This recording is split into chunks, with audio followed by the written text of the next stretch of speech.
नहीं सकती। ये ओडिशा की जगह का चयन बहुत अच्छे तरीके से उन्होंने किया है।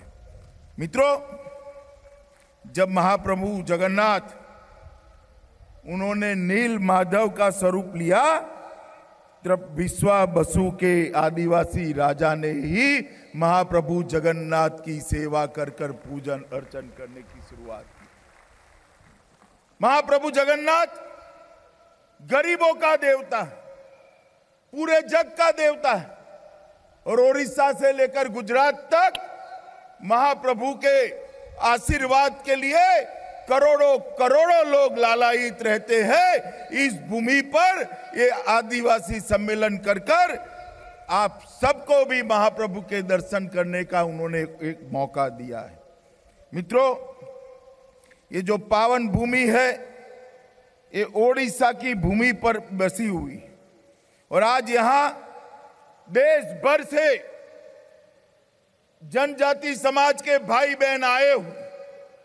मित्रों, आज 2019 के फरवरी में है, हम मई में फिर से सरकार बननी।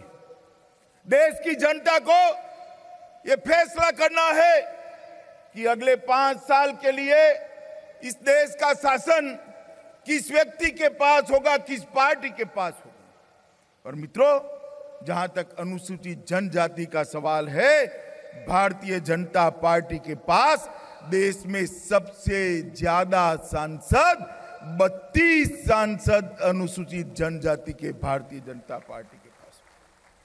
अनुसूचित जनजाति की 47 सीटें हैं, उसमें से 28 सीटें भारतीय जनता पार्टी जीती, और 4 सीटें ऐसी है जहां हमने सामान्य सीट पर जनजाति का कार्यकर्ता लड़ाया, अकेली एक भारतीय जनता पार्टी ने लड़ाया, और वो जीतकर आज आपका प्रतिनिधित्व संसद के अंदर कर रहा है।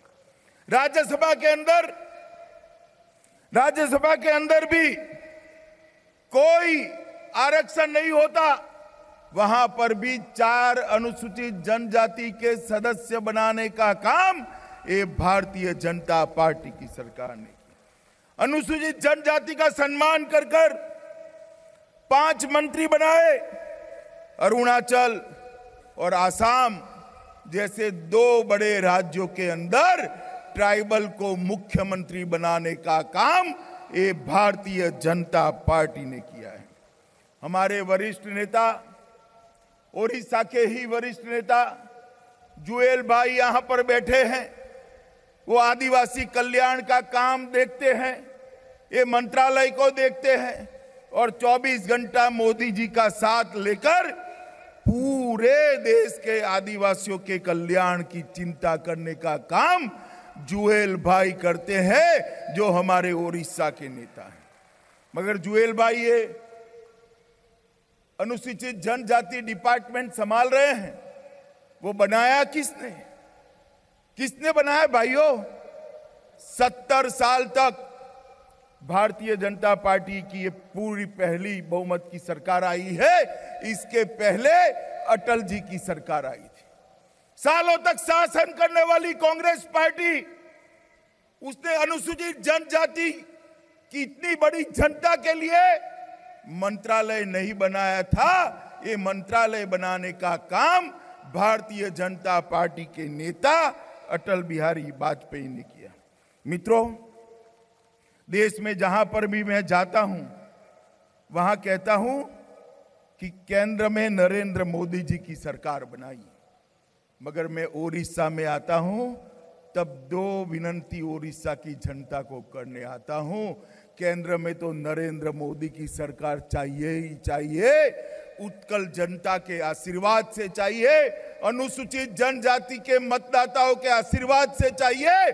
मगर ओडिशा के अंदर भी पूर्ण बहुमत के साथ भारतीय जनता पार्टी की सरकार बनाने का काम ओडिशा की जनता ने। So Amit Shah carrying on his blitzkrieg campaign across the country, this time in Puri, talking about how the BJP is going to come back to power in May 2019, but he also urges the public of Orissa to form a BJP government in the state. We'll slip into a very short break.